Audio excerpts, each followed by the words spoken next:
Bom dia, meus irmãos. Está animado. Os irmãos estão todo mundo afastado. Eu senti que quando eu cheguei aqui, tem alguma coisa diferente na igreja. Então, por isso que o pastor ontem voltou. Também não gosto muito de ter distância dos irmãos jovens. Meus irmãos,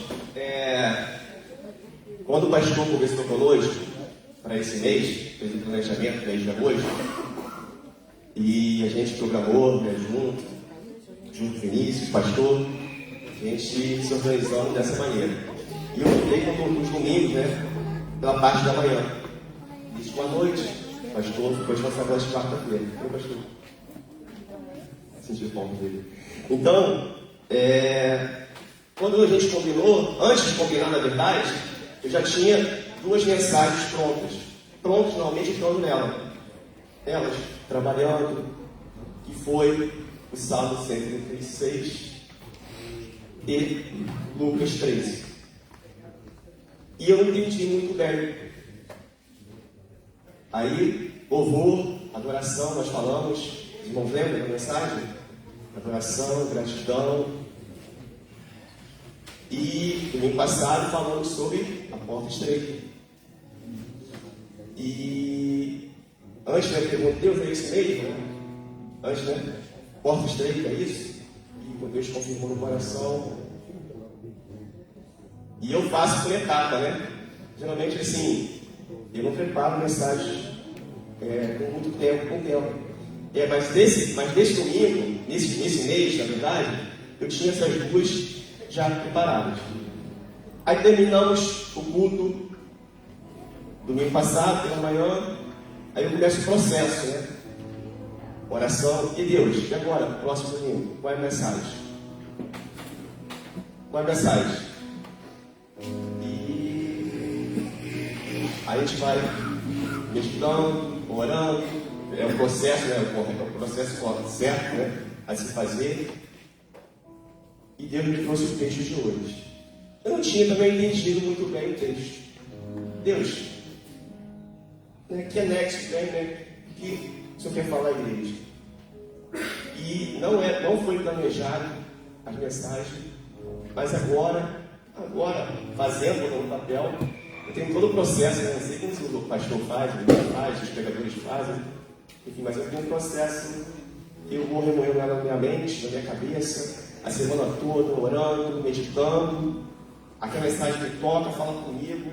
Primeiro tem que falar com o pregador, isso mexe comigo, fala comigo, me bota no canto da parede, pressiona, aprendo com ela. E eu não tinha entendido ainda. Aí, decorrer ontem para hoje, eu fui entender a continuidade da mensagem. Resumindo, a mensagem, a primeira, a segunda e a terceira, ela tem de continuação hoje.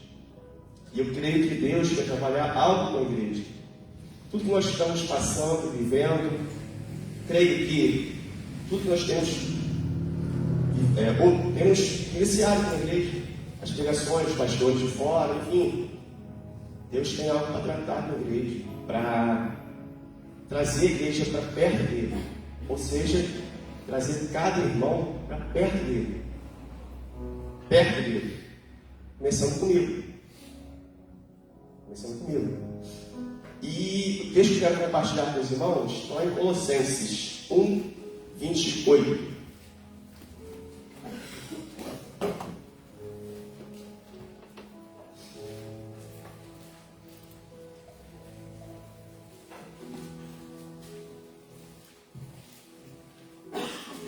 Eu não vou ler muito texto, mas vou fazer aqui um resumo do texto, da carta em si, ao longo da pregação, tá? Ao longo da pregação, a gente vai ver, falar sobre o texto, a carta, enfim. Mas o tema que eu trouxe, que Deus botou no coração, é o seguinte: tema, transformado para transformar.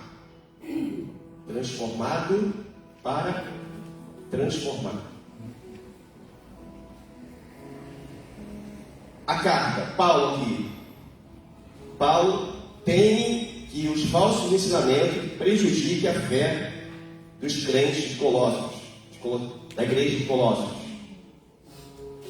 Por isso ele afirma que a mensagem que ele prega veio de Deus. Essa mensagem é o segredo que Deus escondeu a todos, mas agora revela a todos. A carta fala sobre isso. Segredo de Deus. No passado, esse segredo não estava revelado. Porém, agora, esse segredo foi revelado. E esse segredo é Cristo Jesus. O próprio Cristo, que é a chave que abre todos os tesouros escondidos. E abre todo o tesouro que antes estava fechado, agora está aberto. Tesouro de conhecimento do próprio Deus. Hebreus vai falar sobre isso, né? Cristo é a perfeita revelação de Deus.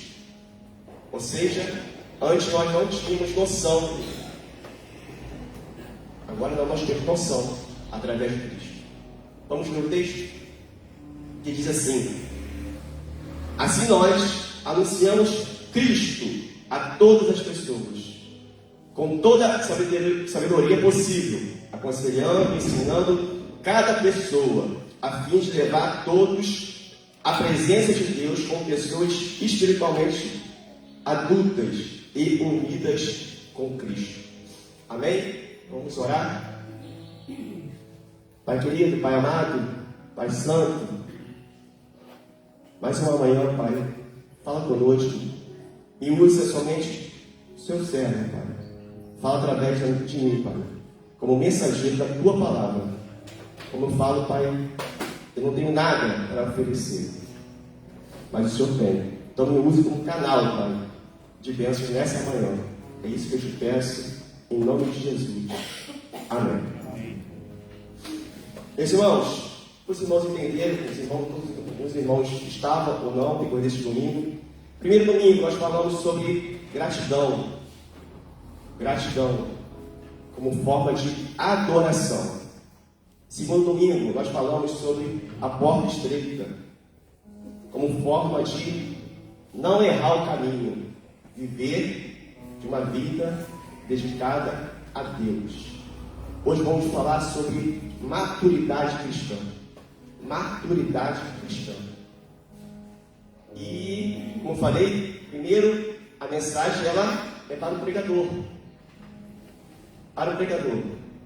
E por que eu chego aqui e faço pergunta para os irmãos? Por que foi feito primeiro para mim? Aí eu fiz a primeira pergunta. Eu sou um cristão maduro? Eu sou um cristão maduro? Nós somos um cristão, somos maduros? Nós, pergunta, estamos firmes na fé? Firmes? O que é maturidade cristã? Maturidade cristã é um processo de crescimento espiritual no qual o cristão passa de uma fé imatura para uma fé madura. Antes, no início, apenas superficial, superfície. Madura, profunda, profundidade. É como sair, da infância para a vida adulta. Imagine uma criança pequena, precisa ser alimentada, cuidada, ensinada. Agora imagine um adulto de 20 anos tomando uma madeira. Imaginou ele? Tomando uma madeira, 20 anos, tomando uma madeira. Algo está errado. Algo está estranho. O cristão maduro, ele resiste às lutas, às dificuldades. Um cristão imaturo só quer coisas fáceis.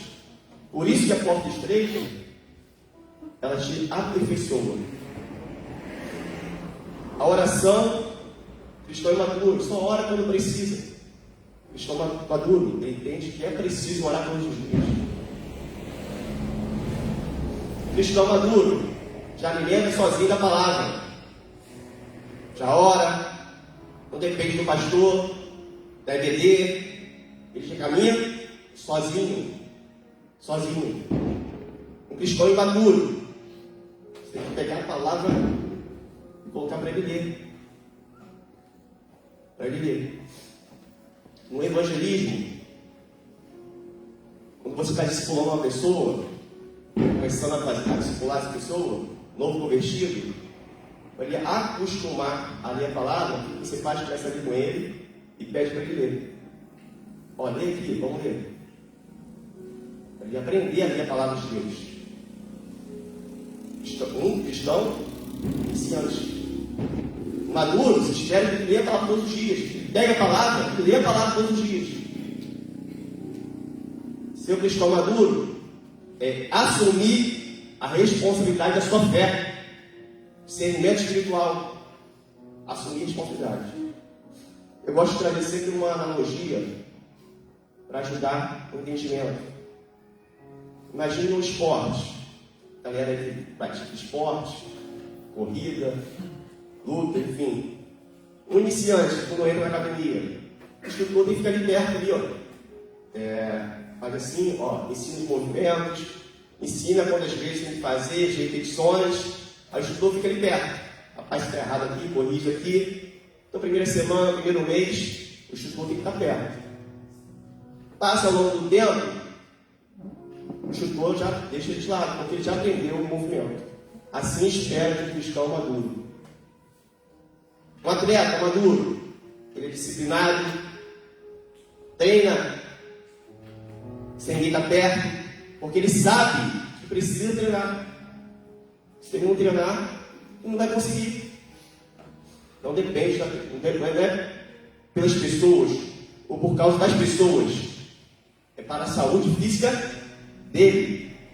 Eu tenho que fazer isso. Eu tenho que fazer isso. Então ele sabe o que tem que fazer. Um atleta maduro, ele se esforça. Por isso o esforço da porta estreita. O esforço é necessário. E pensando nisso, eu pensei no jiu-jitsu, né? E eu dava aula.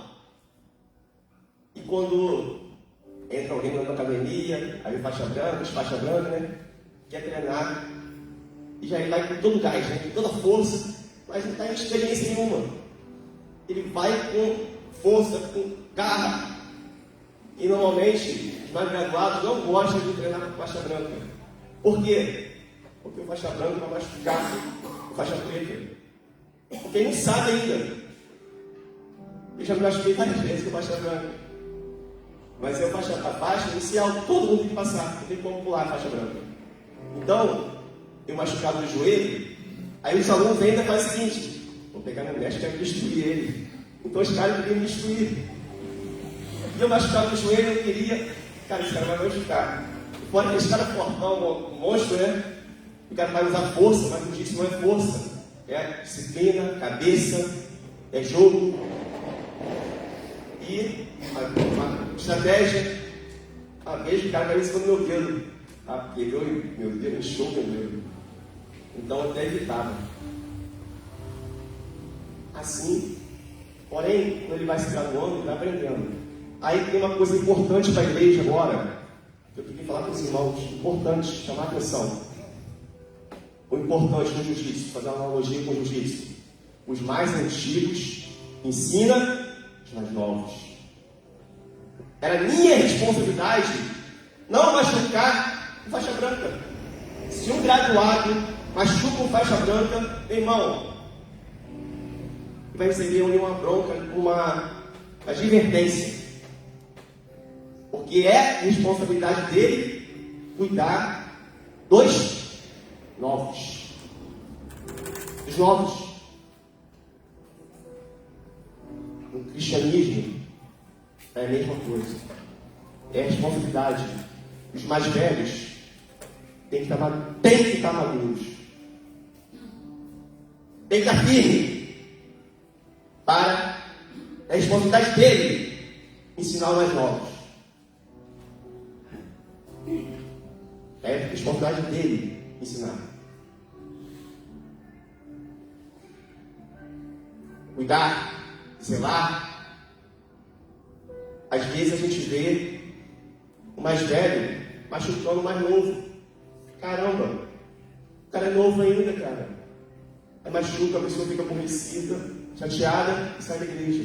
Porque o mais velho machucou o mais novo. Isso não pode acontecer. Não pode. Não pode de maneira nenhuma. É responsabilidade do mais velho cuidar do mais novo. Não falo de idade, de tamanho, mais velho, maduro, cristão. É responsabilidade. É responsabilidade. Aí a gente mede o tamanho da fé ou da maturidade cristã, do cuidado, do zelo. Assim também, no começo, o novo cristão tropeça, mas o maduro ensina a persistir, a persistir. Manter, ensina a disciplina espiritual, o que ele precisa fazer. O que falta hoje na igreja são cristãos maduros. Maduros. Verdadeiros adoradores a Deus. Pessoas que adoram a Deus de verdade. Pessoas que fogem do mal. Andam pela porta estreita e são maduros. Maduros. Mas é de compromisso. Anunciamos Cristo a todas as pessoas. Assim, nós anunciamos Cristo a todas as pessoas. Em primeiro lugar, 2 pontos aqui. Temos que ter Cristo como centro da nossa vida. O cristão maduro tem Cristo como centro da sua vida. O tema principal da carta dos Colossenses é a centralidade de Cristo. A centralidade de Cristo. Para levar as pessoas à maturidade cristã. Para uma pessoa se tornar madura, ela precisa estar com Cristo, firme com Cristo. Estando firme com Cristo, ela vai levar esse Cristo a outras pessoas. Agora, se eu não tenho Cristo na minha vida, não é meu centro, não faz parte da minha centralidade, não é a minha vida não gira em torno de Cristo, como que eu vou levar Cristo para outras pessoas? Vou ensinar a Cristo. O texto continua, diz: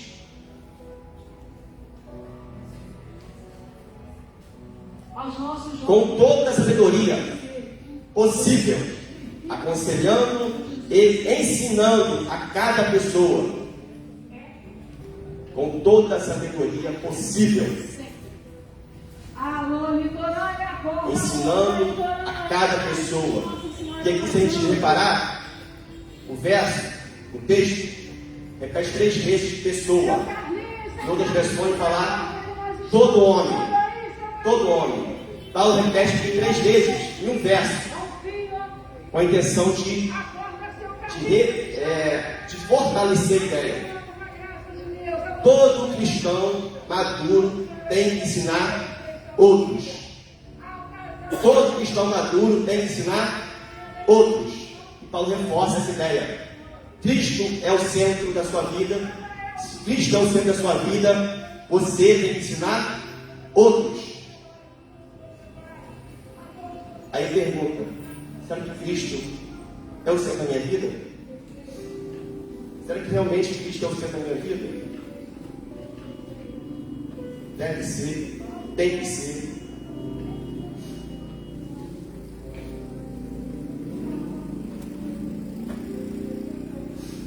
Meus irmãos, a gente tem que pensar, para a igreja crescer, sempre ao longo da história foi assim.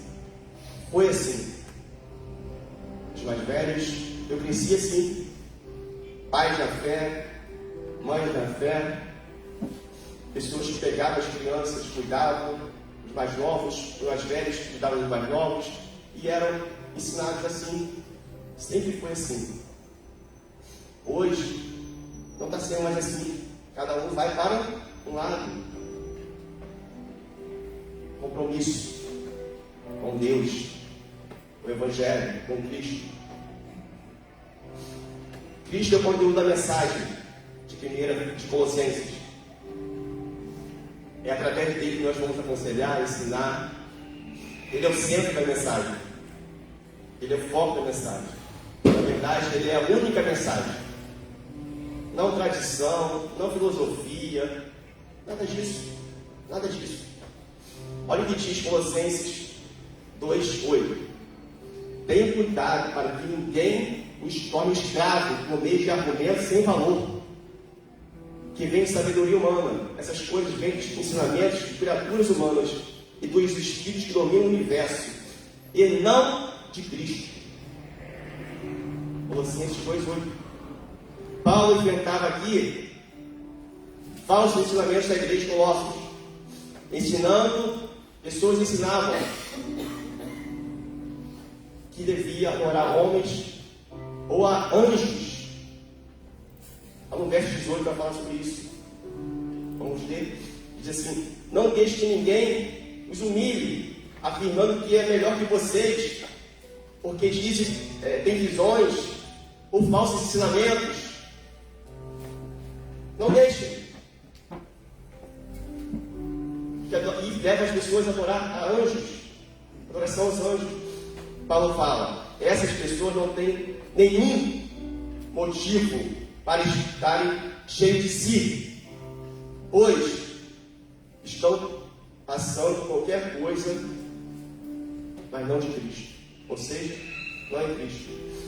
E lendo isso aqui, ele remete lá no Gálatas 1:6. Paulo adverte e fala: se alguém encontrou uma historinha para vocês que não seja Cristo, se uma historinha de anjos, que foi iluminado, que um anjo apareceu, que isso, que aquilo, maldição. Se não for Cristo, não é Evangelho. O centro da mensagem é Cristo. Esse é o primeiro ponto. O centro da mensagem é Cristo. Segundo ponto. Aí, meu irmão, quando chegou aqui, isso me machucou. Porque quem estamos anunciando? Quem nós estamos anunciando? O cristão maduro, ele é transformado para transformar. O cristão maduro é transformado para transformar. Quem nós estamos transformando? Quem nós estamos transformando? A quem nós temos pregado? No grego aqui, no original, quer dizer, a quem Cristo nós proclamamos? A quem tem levado a Cristo? Para quem eu tenho levado, apresentado Cristo? Ou seja, quem nós estamos levando conosco no dia a dia? Quem nós estamos pregando no dia a dia? Se não é Cristo. Se eu levo uma coisa comigo, se eu estou falando, estou pregando. Tudo que eu falo, tudo que eu penso, creio. Já falei sobre isso, tudo que eu falo, tudo que eu penso, eu creio. Eu prego. Se não é Cristo, é o quê?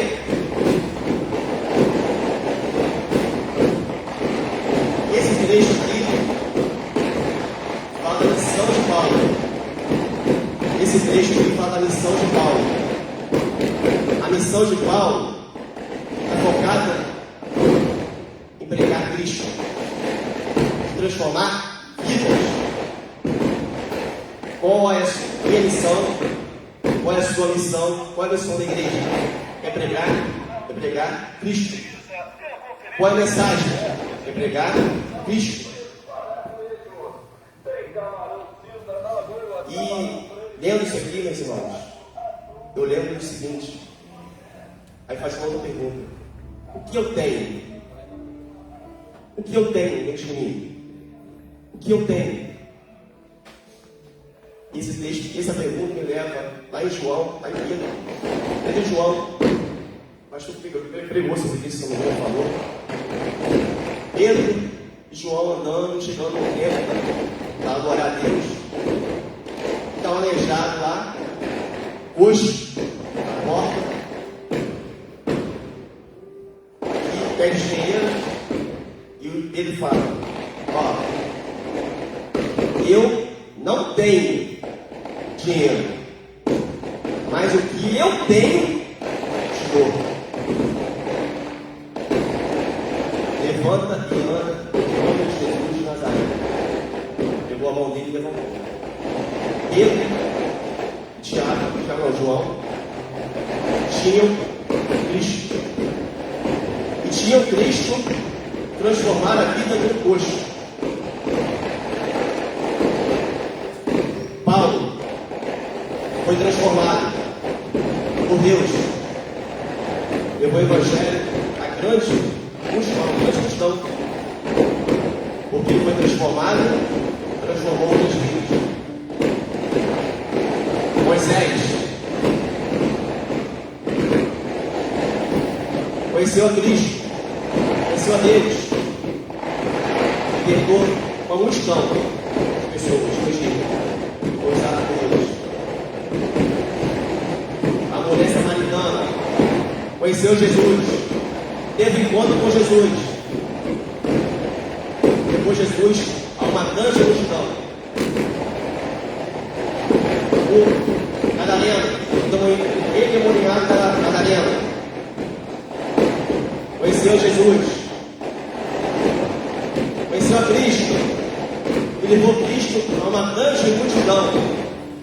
Ou seja, se fosse falar aqui uma lista, todos que conheceram a Cristo levaram a Cristo a outras pessoas, transformaram vidas de outras pessoas. Eles anunciaram Cristo.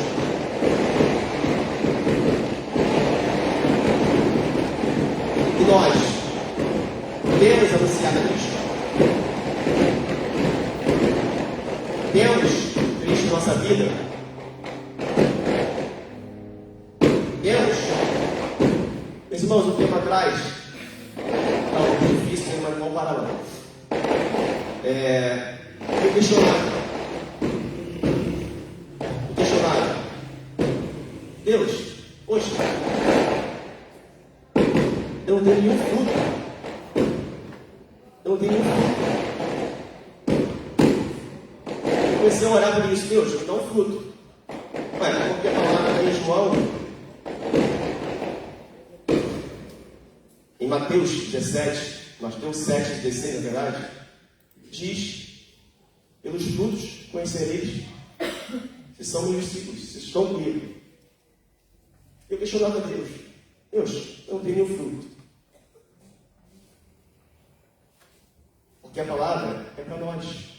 A gente tem mania: ó, fulano voltou à igreja hoje, a palavra é sua. A palavra tem que ser para mim. E eu orando: Deus, me dá um fruto, me dá um fruto. E Deus falou comigo: Valdemar, primeiro fruto é a sua casa. Primeiro fruto é a sua casa. Sua casa. A gente quer muito longe. Será que eu estou apresentando Cristo? Minha esposa, minhas filhas estão vendo Cristo em mim? Elas olham, não vê volta na mão, vê Cristo. Minhas ações, minha atitude. O lugar mais difícil onde você ser treinado é em casa. Será que meus parentes estão vendo Cristo? E aí eu vejo que eu tenho que melhorar muito, porque eles estão comigo 24 horas. 24 horas. Será que estão vendo Cristo em mim? Eu tenho que melhorar todos os dias. E eu continuei: Deus, me ajuda, me ajuda. Aí tive que ter domínio próprio, saber a hora de falar, a hora de ficar calado, saber pedir perdão. Aí na igreja, segunda família é a igreja, onde nós temos que saber falar, pedir perdão, ficar calado. Será que a igreja vê Cristo em mim? Tem muito que melhorar. Meus irmãos, essa é a maturidade cristã. Mas nós não queremos isso. Nós queremos para o outro. Para o outro. Maturidade cristã, eu olho para mim. Para mim. Primeiro, algumas características de um cristão maduro. Cristo é o centro. Centro da sua vida. Centro. Primeiro, centro. Sua fé é uma fé estável. Sua fé não pode te abalar. Irmão, pode cair o que for do seu lado, você está firme. Firme, fé. Discernimento espiritual. Para saber o que é certo e o que é errado. Caminho estreito. Opa, isso aqui é largo. Opa, sai fora. Fugir do mal. Domínio próprio. Domínio próprio. Difícil. Maturidade cristã. Maturidade. Oração e palavra.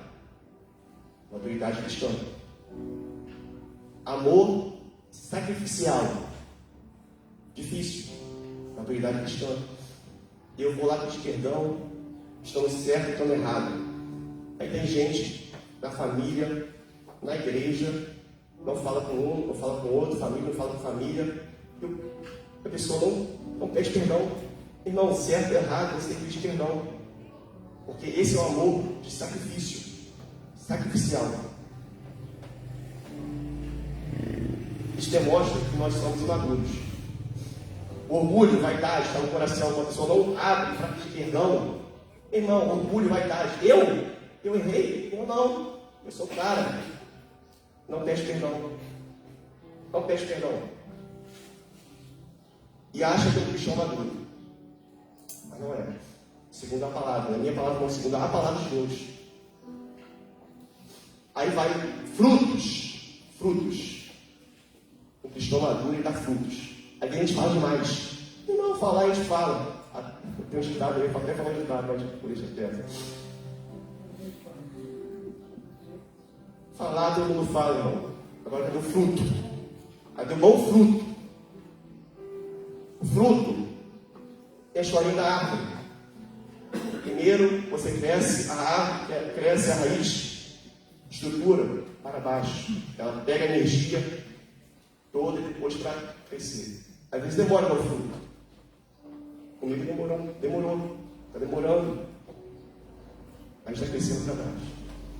Os frutos não estão aparecendo ainda, mas vai aparecer, a gente tem fé. E apareceu um, apareceu dois, e agora estão vendo alguns frutos. Para a glória de Deus. Glória de Deus. Glória de Deus. Eu ia até mostrar uma foto, para a igreja ver, porque é bonito, eu me alegro com isso. Porém, parece que não vou fazer isso não. Porque eu não quero, e não é eu que vou aparecer aqui, não é eu. É Deus que tem aparecido.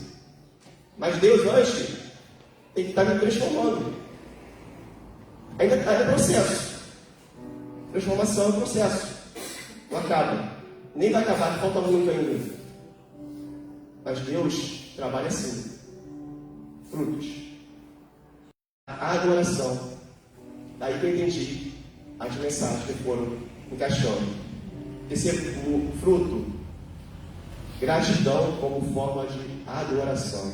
Adorador da fé. A palavra diz isso. Não sou eu. A palavra. Se o cara é ingratidão, meu irmão, então está maduro na fé. Porque a adoração é a forma de gratidão e é a forma de fruto. O cara está maduro. E o outro, último para encerrar. Compromisso. Compromisso. Muitos não querem compromisso nenhum. Não é compromisso com a igreja, não. É compromisso com Deus. Com Deus. Porque automaticamente você tem compromisso com Deus, tem com a igreja, tem com os irmãos. Tem compromisso com Deus, vou pedir perdão. É automático. É automático. Se eu tenho compromisso com a igreja, eu tenho compromisso com a família. Primeiro compromisso, com a minha casa. Segundo compromisso, com a igreja. E assim vai. Compromisso. Mas nós queremos andar sem compromisso nenhum. Não é característica da pessoa madura. Não é. Não é. Para fechar, meus irmãos, concluir.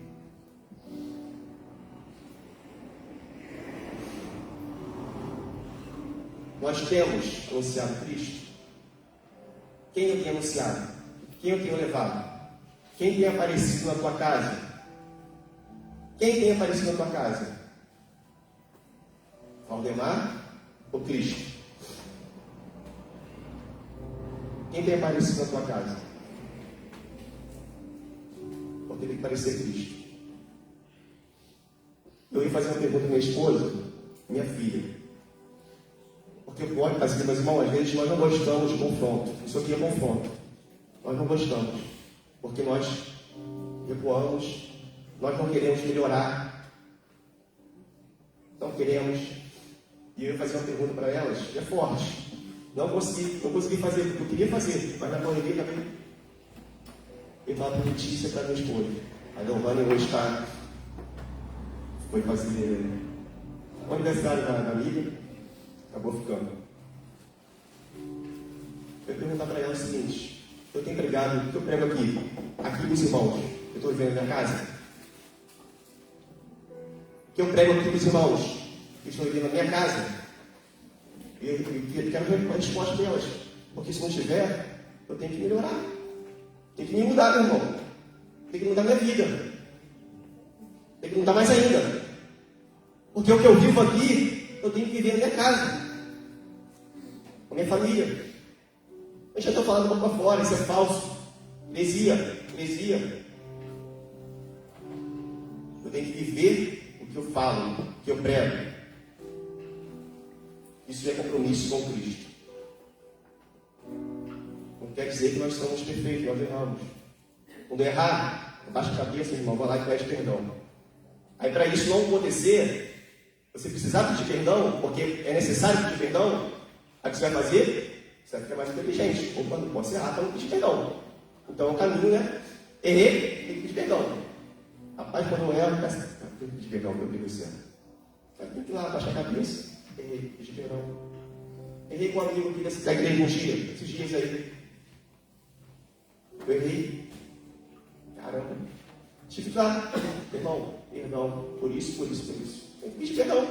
E quando aquilo não sai do meu coração, meu irmão, eu fico mal. Me incomoda de uma maneira, irmão, eu fico mal.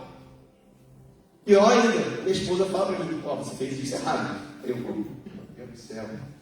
Fico pior, porque eu tenho que pedir perdão, meu irmão. E um negócio pior ainda, meu irmão. Quem não pede perdão, não é perdoado. Você perde salvação por causa de perdão. Olha só. Cara, pede perdão. Quem está faltando pedir perdão?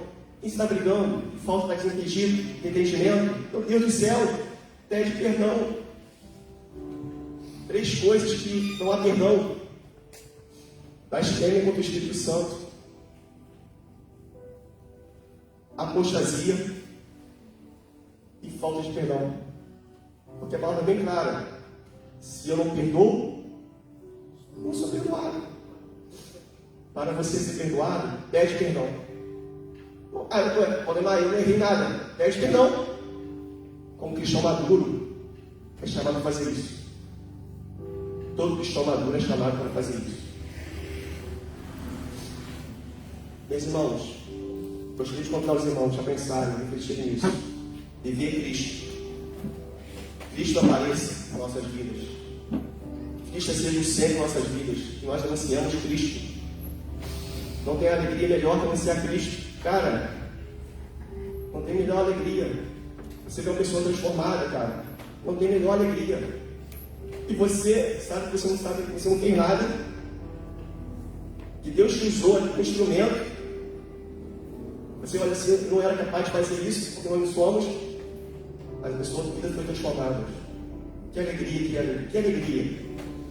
Maior alegria não tem, cara. E Deus te chama para ser participante do Evangelho dele, de levar o Evangelho dele para outras pessoas. Convidar os irmãos a meditar na palavra, a fazer uma avaliação, um check-up, e corrigir o que tem para ser corrigido. Maturidade cristã. Se avaliar e se corrigir. Maturidade. Vamos orar? Depois da equipe, por favor. Pai, nos ajuda, Pai, a melhorar cada dia. Pai, nos ajuda porque nós somos fracos. Nós somos dependentes do Senhor. Nos ajuda, Pai, a se santificar, a viver melhor. Pai, teu pensamento, tira desejos, retira. Possamos fazer igual grandes homens fizeram no passado. Abençoa nossa igreja, abençoa cada família aqui representada. Essa oração que eu faço, em nome santo de Jesus. Amém.